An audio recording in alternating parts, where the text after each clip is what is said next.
Hey everybody, it's time for a new vlog. Some of you might know been following me. I thought I had a urinary tract infection back a few weeks back, but because there was burning and things like that, I took all the antibiotics and stuff. But things are messed up, and I'd like to talk a little bit of the history of that for those of you who don't know. I know I've talked about it and I've addressed my one-man show and things like that. But just more specifically, why this piss is pissing me off so bad. I, as a child, had normal piss, better normal piss, didn't need to piss that much, maybe 3, 4 times a day. It was never a problem, except uh, everything sort of changed around right in January of like 2006. This has been almost 15 years. And I remember telling an old biker dude at the One World Cafe about it because it was maybe a few months in at that point. And he said, I never heard of that. Somebody's pissing going wrong. And I said, yeah, I never heard of it either. So what happens is that on average, I need to piss way more than the average person, and on average an hour or two during my waking hours. I If I'm asleep, I'm okay. I don't piss the bed, and I suppose thankfully I don't have any accidents. Knock on wood there. Hope that doesn't happen. Uh, you know, Sometimes I wish I did have better control if I just, lost my temper and I could just pee on somebody to get it out. And I always joked around, my true love is probably some kind of golden shower enthusiast, and I won't be able to oblige them. Um, Imagine that. We have everything in common, but I can't meet her pee needs. It's Instead of erectile dysfunction, penile dysfunction. Now, I think that means something else. Um, Anyway, so what happens is that under normal circumstances, I need to pee every hour or two. They're difficult to get. It is harder to do them in social situations. One bathroom with a bunch of people around, or like a public bathroom with people coming in, it's hard to get them. And then the trick is, though, it's like, oh, why don't you just pee when you go home?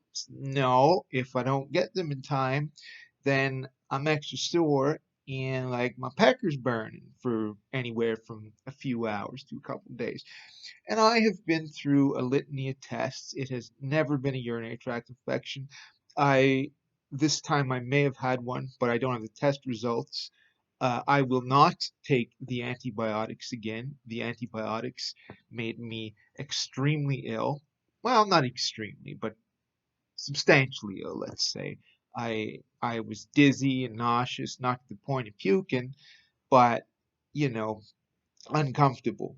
But I finished the course. I did what you're supposed to do, but I won't be doing that again.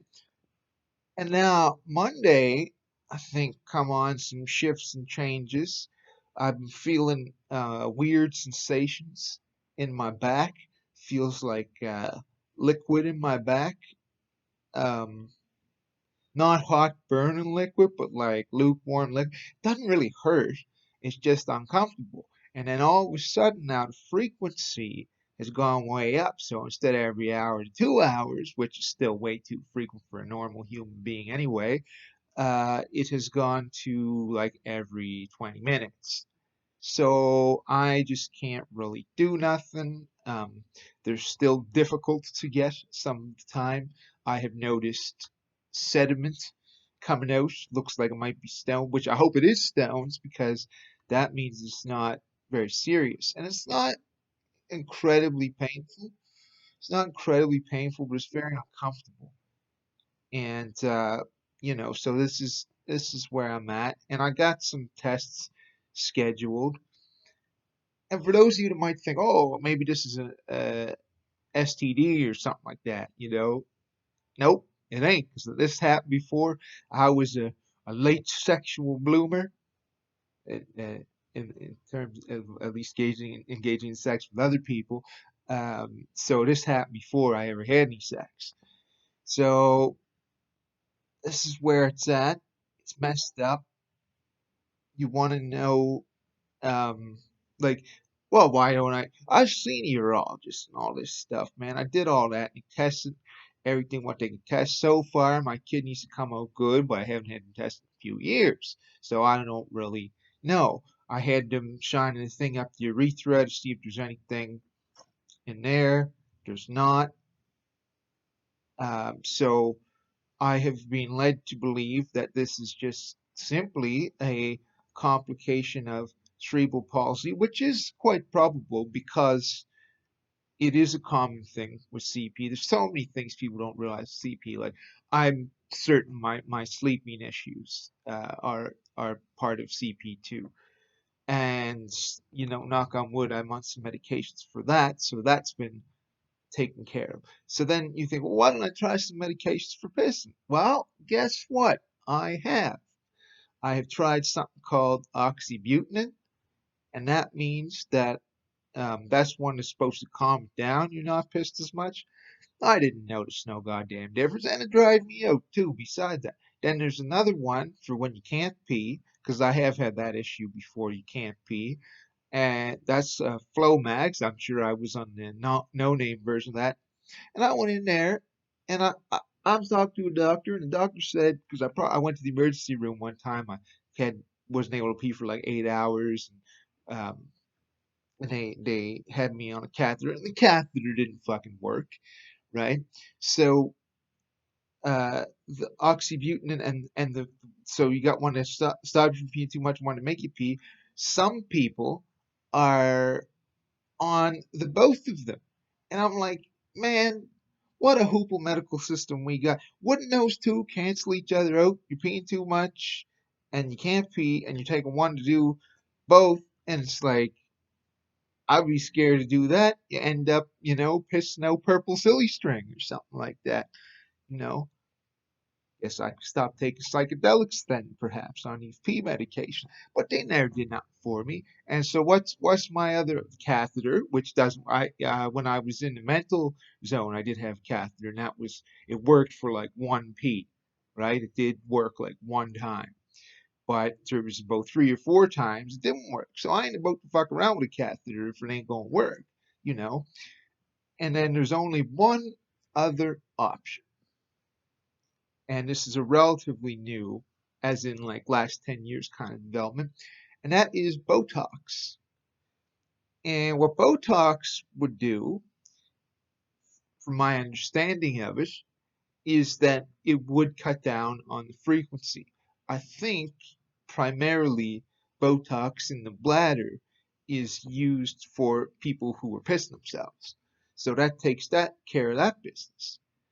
But they do mention that you might have, and you're likely to have, a harder time peeing, so you might need a catheter with the Botox. And if the catheter only works, once in a while, that could put me in a real bad bind because you can't pee at all. That's bad for your kidneys. So I can't win. I don't think there is any suitable medical treatment for what I have. I have in the past tried, extreme dietary changes and like really to watch it. I think pot might be aggravatory. It's not a word to it, but Shakespeare made up words. Why can't I?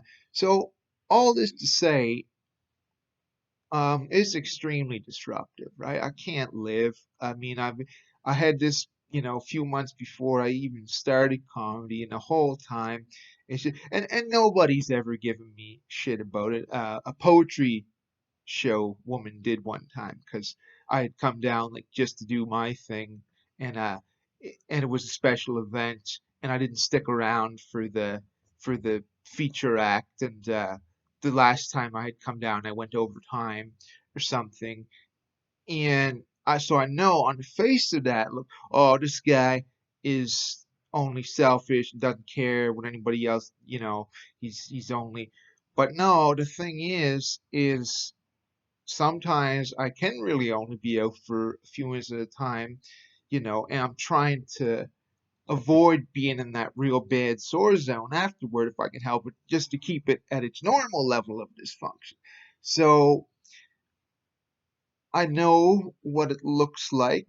I also, and what's the result, right? I can't really network or make friends. It's worse when I'm doing shows because nerves are flying, right? So I'm needing to pee more and having more trouble peeing. So it's an easier time to get into the gonorrhea zone and all that stuff. So it's impacted my ability to make friends. It's impacted my ability to network and get ahead in my career in any fashion because I just a weird guy sometimes who keeps to himself because he's struggling and I used to have really bad sleep problems onto with that. So I'm just really fucked, right? And lately with the pills, the sleeping problems have been under control. So I'm going to keep taking them pills as long as they don't kill me because sleeping, I at least have control of my mind and it's much more relaxed and everything like that. So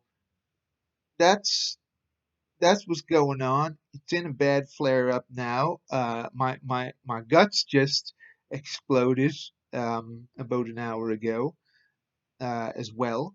I don't know if that got out some stones, if that's even what it is, stones. I got a blood test scheduled for Monday. And time to call the doctor. These doctors have never been able to do anything for me. I don't know what to tell them. I do want to get some tests done. If something's really serious. But I don't feel sick otherwise. I feel very uncomfortable and unwell in this one particular way, but I feel pretty strong and all that otherwise. So all this to say, my understanding is that there is no treatment for this. I'm gonna have to live with this. It's gonna be in flare-ups. I wish I could get it back to its regular level of dysfunction so I could do a little bit more again, but it's just the way it is. And you know, if it is some serious, like I'm having kidney failure or something like that, it's been nice to know y'all. Uh, you know, and and I think I think I've had a pretty good run. But in all likelihood, it's not serious. It's just terribly annoying and very disruptive and very uncomfortable.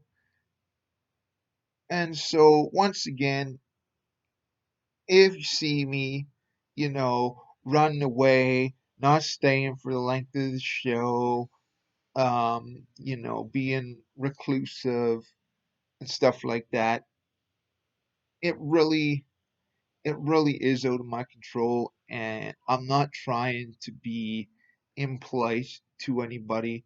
I am simply doing what is unfortunately absolutely necessary for my health and well-being. And yeah, that's it for now. So stop pissing me off, piss. Hopefully it gets back to normal soon. Okay, ciao.